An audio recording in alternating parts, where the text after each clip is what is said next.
Hello guys, नमस्कार। उम्मीद करता हूं कि आप सभी स्वस्थ होंगे। चलिए तो आज की क्लास हम शुरू करते हैं। क्वेश्चन नंबर 3 टाइप सेकंड से आपकी स्क्रीन पर है। एक रेलगाड़ी 800 मीटर और 400 मीटर लंबे दो पुलों को क्रमशः 100 सेकंड और 60 सेकंड में पार कर जाती है। रेलगाड़ी की लंबाई है। सबसे पहले इस क्वेश्चन की हम कोडिंग करें तो कुछ इस तरीके से है। एक ट्रेन है, 800 मीटर लंबे प्लेटफॉर्म को तो पार कर जाती है, 800 मीटर लंबे प्लेटफॉर्म को पार कर जाती है 100 सेकंड में। और यही रेलगाड़ी आगे चलकर 400 मीटर लंबे प्लेटफॉर्म को पार कर जाती है 60 सेकंड में। रेलगाड़ी एक ही है तो लेंथ भी समान समान होगी। तो यहां पर फर्स्ट केस में जो लेंथ ऑफ ट्रेन होगी वही length of train second case में होगी। लेट में मान लेता हूं यहां पर ट्रेन की लंबाई L मीटर है, तो यहां पर भी सेकंड केस में भी लेंथ ऑफ ट्रेन कितनी होगी? L मीटर होगी।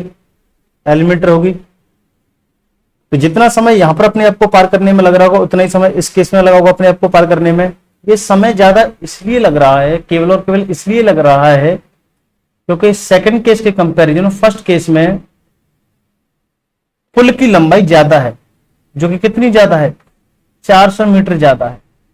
400 मीटर ज्यादा होने की वजह से 60 सेकंड की बजाय 100 सेकंड समय लगता है, यानी कि 40 सेकंड ज्यादा समय लगता है। इस बात को हम ऐसे कह सकते हैं कि ट्रेन 400 मीटर की दूरी 40 सेकंड में पार करती है। तो इससे तो हम स्पीड निकाल सकते हैं। Speed equal to distance upon time होता है।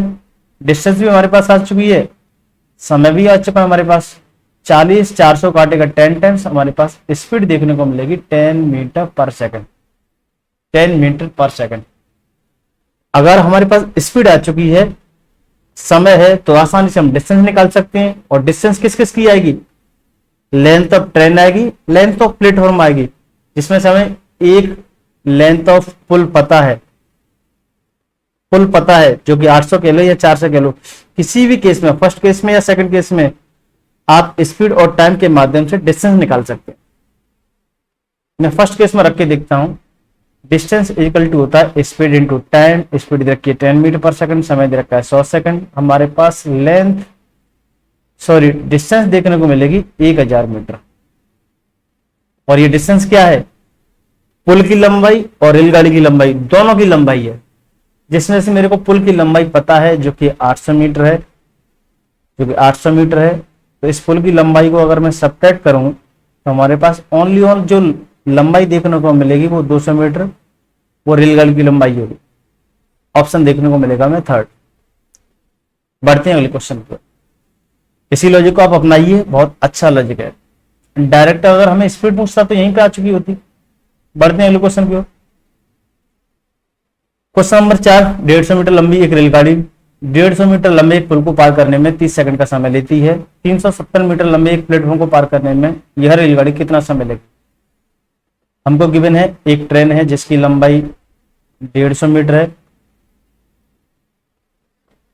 और एक 500 मीटर लंबे पुल को 500 मीटर लंबे पुल को पार करने में समय लिया है 30 सेकंड का। 30 सेकंड का।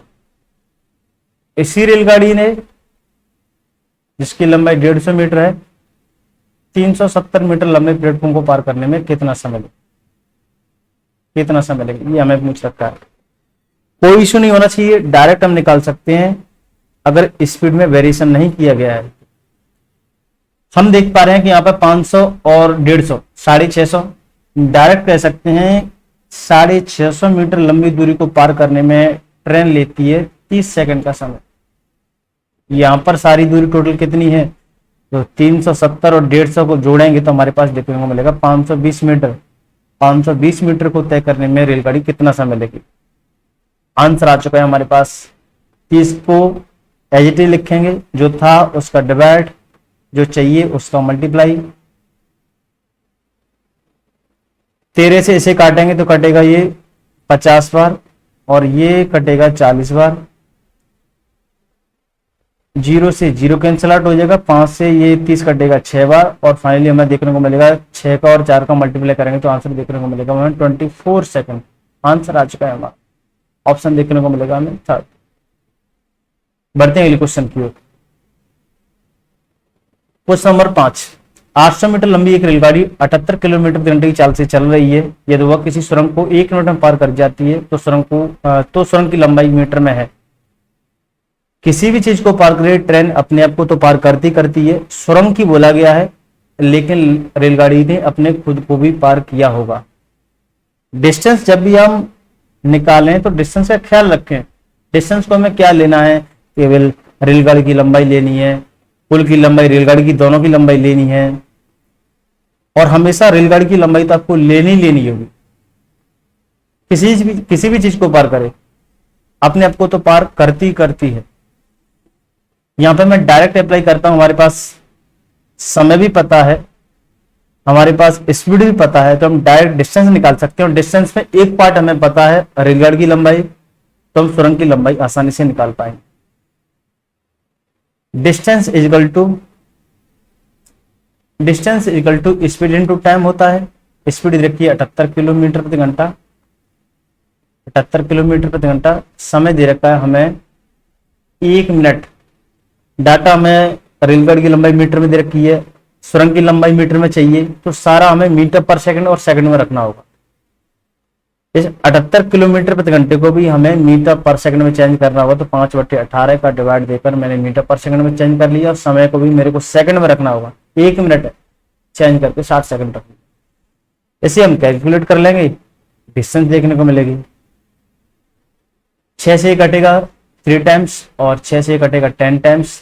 3 78 को काटेगा, 3 दूनी 6, और 3 से 18 घटेगा 6 टाइम्स, 6 का 18, और 26 का 5 के साथ मल्टीप्लाई करें तो 130 से 130 इंटू 10, 1300 मीटर हमें डिस्टेंस देखने को मिलेगी। और इस डिस्टेंस में दोनों पार्ट हैं, सुरंग की भी लंबाई है और ट्रेन की भी लंबाई है। जिसमें से हमारे पास ट्रेन की लंबाई पता है, तो अगर मैं इसमें से ट्रेन की लंबाई सेपरेट कर दूं तो हमारे पास सुरंग की लंबाई देखने को मिलेगी। सुरंग की लंबाई हमारे पास आसानी से देख पाएंगे। इसमें रखेंगे 800 मीटर लंबी ट्रेन है, इसे घटाएंगे तो हमारे पास लेंथ ऑफ सुरंग देखने को मिलेगी 500 मीटर। ऑप्शन देखने को मिलेगा हमें सेकंड। बढ़ते हैं अगले क्वेश्चन की ओर। क्वेश्चन नंबर 6 बिल्कुल पिछले क्वेश्चन की तरह है। 200 मीटर लंबी ट्रेन 36 किलोमीटर प्रति घंटे की रफ्तार से चलकर एक पुल को पार करने में 55 सेकंड का समय लेती है। पुल की लंबाई बताइए। हमें स्पीड भी पता है, हमें समय भी पता है, तो हम डिस्टेंस निकाल सकते हैं। और डिस्टेंस में पुल की लंबाई और रेलगाड़ी की लंबाई दोनों की लंबाई होगी। डायरेक्ट मैं डिस्टेंस निकालता हूं। Distance equal to speed 36 kilometre प्रति घंटा, समय दे रखा है हमें 55 सेकंड। और रिक्वायरमेंट के अनुसार हमें सारा डाटा मीटर पर सेकंड सेकंड में रखना होगा, क्योंकि दूरी भी दे रखी है हमें ट्रेन की मीटर में, और पुल की लंबाई भी हमें मीटर में चाहिए। फाइनली हमें डिस्टेंस भी मीटर में चाहिए, तो सारा डाटा मीटर पर सेकंड सेकंड और मीटर में होना चाहिए। 36 किलोमीटर प्रति घंटे को 5/18 से डिवाइड देके मैंने मीटर पर सेकंड में चेंज कर दी। 18 36 को काटेगा 2 बार, 5 दूनी 10, और 10 का मल्टीप्लाई 55 के साथ करूंगा, तो फाइनली हमारे पास डिस्टेंस देखने को मिलेगी 555 मीटर। 555 मीटर में 555 मीटर लेंथ में 555 मीटर डिस्टेंस में 2 लेंथ हैं, एक तो ट्रेन की लेंथ है और एक पुल की लेंथ है। ट्रेन की लेंथ मेरे को पता है जो कि 200 मीटर है, तो हमारे पास जो देखने को मिलेगी 350, वो देखने को मिलेगी पुल की लंबाई। आंसर आ चुका है हमारे पास, ऑप्शन देखने को मिलेगा थर्ड। बढ़ते हैं अगले क्वेश्चन की ओर। क्वेश्चन नंबर 7 270 मीटर लंबी एक रेलगाड़ी 36 किलोमीटर प्रति घंटे गति से चल रही है। तदनुसार वह 180 मीटर लंबे पुल को पार करने में 180 मीटर लंबे एक पुल को कितने समय में पार कर पाएगी, कितने समय में पार कर लेगी। यहां पर हमें डिस्टेंस दे रखी है, यहां पर हमें स्पीड दे रखी है, तो आसानी से हम टाइम को फाइंड आउट कर सकते हैं। डायरेक्ट मैं यहां पर अप्लाई करता हूं, कोई डायग्राम वगैरह नहीं बनाता हूं। टाइम इज इक्वल टू होता है डिस्टेंस अपॉन स्पीड। डिस्टेंस क्या होगी, किसी पुल को पार करना, अपने खुद को भी पार करना होता है, तो पुल की लंबाई और रेलगाड़ी की लंबाई दोनों को हम जोड़ देंगे, हमारे पास डिस्टेंस देखने को मिलेगी 270 और 180। 270 और 180 हमें देखने को मिलेगा 8 7 15 0, यानी 350 देखने को मिलेगा। 350, जी हाँ बिल्कुल 350, 450, sorry 450 metre, 450 metre upon speed 36 kilometre. अब ऐसा तो हो नहीं सकता 36 किलोमीटर प्रति घंटा स्पीड हो और डिस्टेंस हो मीटर में। अकॉर्डिंग टू कंडीशन इस स्पीड को ही हम 5/18 का डिवाइड देकर मीटर पर सेकंड में चेंज कर लेंगे। 18 कटेगा, 18 काटेगा 36 को 2 टाइम्स और 2 का मल्टीपल 5 के साथ करेंगे तो हमारे पास 10 नीचे देखने को मिलेगा। 10 फाइनली इस जीरो को कैंसिल आउट कर देगा। फाइनली हमारे पास जो समय देखने को मिलेगा वो 55 सेकंड देखने को मिलेगा। फॉर दैट नीचे 2 यहाँ पर होगा, 2 का मल्टीप्लाई इस 5 के साथ करना 10 होगा, 10 जीरो को कैंसिल आउट करेगा। 45 सेकंड आंसर देखने को मिलेगा, ऑप्शन देखने को मिलेगा हमें सेकंड। आशा करता हूं कि आपको सभी क्वेश्चन अच्छी तरीके से समझ आए होंगे। नेक्स्ट मिलते हैं अगले लेक्चर में, जब तक के लिए बाय बाय, टेक केयर।